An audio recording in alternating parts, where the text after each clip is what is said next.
एक और साधक का सवाल है, उसने कहा महाराज जी बीमार रहता हूं, गुरुजी ने कहा है नहा करके और आसन पर बैठ के ही नाम जप करना है, वो मेरे से नहीं होता, क्या करूं?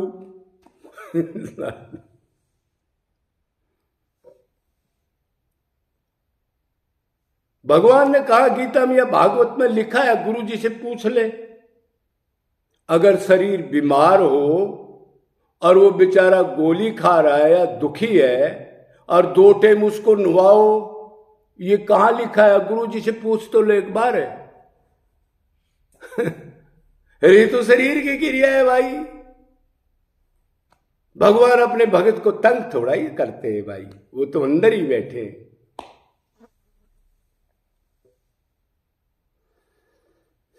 भगवान ने कहा मेरे नाम में कोई कानून नहीं है, मेरे चिंतन में कोई कानून नहीं है। नहा करके बैठ करके इधर मुंह करो, इधर टेढ़े हो जाओ, उधर ये करो, आसन पर बैठो, बाथरूम में जाओ तो मुंह बंद कर लो, भगवान का नाम मत लो, खूब जहां भी हो लो, गोबर लपेट के लो, लेकिन मन से लेना है, रूप ध्यान करके। ये नहीं खोपड़े से नाम और मन आउट हो, बस ये ध्यान रखना है। ये तो रखना पड़ेगा ध्यान, नहीं तो नाम ले रहा है, उसकी वैल्यू नहीं है कोई। बस एक ध्यान रखो, बाकी शरीर का कोई ध्यान मत रखो, खूब लो। एक औरत बेचारी बैठी है बाथरूम में, उसका बेटा बीमार है, वो उसका चिंतन कर रही है उधर। ऐसे ही चिंतन भगवान का करना है, और कोई चिंतन में फर्क नहीं है प्यार करने में। संसार से कैसे प्यार करते हैं तो भगवान से कैसे करें? जैसे मन से उनको अपना मानते हो, चाहते हो, उसकी भूख है, वो मेरा है, ऐसे भगवान का नाम ले लो। कोई दूसरा मन लाने की जरूरत नहीं है, कदे किसी ने बहका दिए हो। एक ही मन है, लेकिन डबल जगह रोल मत करना। उदो मन न भयो 10-20, एक ही मन गयो श्याम संग, अब कहां निभाऊं शीश। तू कह रहा है मन लगा, मन तो वो लेगा मेरे। अब एक दशा वो होती है भाव भक्ति की, जिसमें मन लगाना नहीं पड़ता, अपने आप लगता है। जब इतना व्यास त्याग वैराग्य प्रेम हो जाता है, उस टाइम आप हटाओगे खोपड़े से 5 मिनट नाम नहीं लूंगा, तंग हो गया, तो वो कहता मैं जबरदस्ती दिलाऊंगा तेरे को। जब श्याम सुंदर मन को चुरा लेता है, चित चोर क्यों कहते हैं, ऐसी दशा भी आती है। तो उन्होंने कहा उद्धव एक मन तो वो ले गया, अब क्या शिक्षा दे रहा है, मन लगाओ मन लगाओ मन लगाओ, चल। ये ज्ञानियों का काम नहीं है। प्रेम की बात है उद्धव, बंदगी तेरे बस की नहीं है। तो घबराओ मत, गोबर लपेट के भी नाम ले सकते हो। ये तो बेचारे जानते नहीं, शरीर के भगत हमारे साधु भाई कई उसको ऐसे लटका देते हैं, ये तुलसी के चक्कर काटो, गाय के चक्कर काटो, नंगे पैर परिक्रमा करो, जूते मत पहनना, उसका बुखार जुकाम हो गया तो भी कह रहा है, मतलब शरीर की भक्ति। और मन से वो सोच रहा है जी कब पीछा छूटे इस परिक्रमा से, मैं तो बीमार हूं, क्या करूं, कहां से दवाई लूं। अब परिक्रमा करवा रहे उससे गुरुजी, क्यों? कर्म कांडी है वो आदमी, उसका गुरु भी शरीर की भक्ति वाला है। इसलिए वो क्या कहता है, करोड़ों अरबों जन्म के बाद जब किसी को कोई रसिक संत मिलेगा, भक्ति का स्वरूप समझा देगा, मन की ही भक्ति नोट होती है, तब कोई जीव निकलेगा ना, एक भी नहीं निकलेगा। क्यों? रास्ता गलत बता दिया, मेहनत तो करेगा, उल्टी दिशा में करेगा। इसलिए पूर्ण गुरु जरूरी है। अधूरा अगर कोई डॉक्टर मिल गया तो ऐसा इंजेक्शन लगा देगा, उससे रिएक्शन और पंगा भी हो जाएगा। ध्यान रखना, क्षोत्रिय ब्रह्मनिष्ठ होता है वो, कोई भी आड़ू बाड़ू नहीं। कोई हमारे को गुरु बना ले तो हमारे अंदर पावर नहीं है, तो ऐसा गुरु मत बना लेना।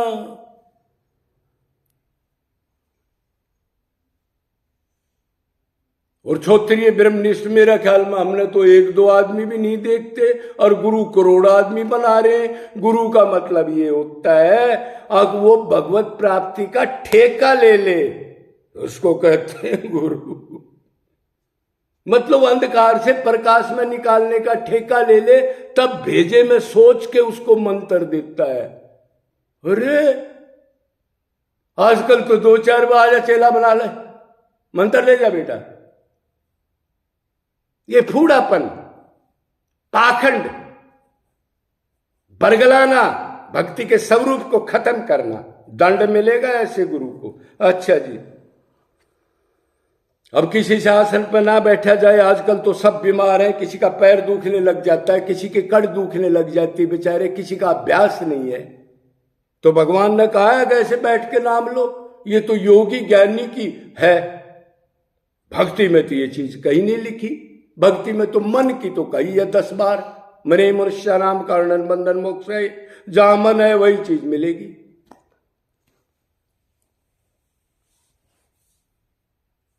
अब उसको बहका दिया। अब वो कह रहा है जी आसन पर बैठता हूं तो मेरे से बैठा नहीं जाता। और गुरुजी ने कहा आसन पर नहीं बैठेगा तो उस टाइम भगवान नहीं आएंगे, भगवान लुप्त हो जाएंगे। फिर उसने क्यों कहा प्रभु व्यापक सर्वत्र समाना, मतलब आरती में जाओगे तो भगवान है, आरती में से नहीं जाओगे तो भगवान नहीं है। नहा के करोगे तो भगवान है, नहा के नहीं करोगे तो भगवान नहीं है। ये कौन सा गुरु है भाई जो गलत गाइड कर रहा है? ये क्या मामला है? चलते फिरते बाथरूम में आगे पीछे बस मन का अटैचमेंट होता है, व्याकुलता, रोना आए और कुछ भी नहीं करना। कोई गुरु कहता है तो उसको वेद शास्त्रों में बता देना जी, ये लिखा हुआ है, कैसे भी मन लगा दो। अरे उधर तो ये भी करा, ईर्ष्या से, जलन से, मक्कारी से, गद्दारी से। क्या हुआ था? कंसादी ने, ये शिशुपाल ने क्या किया था?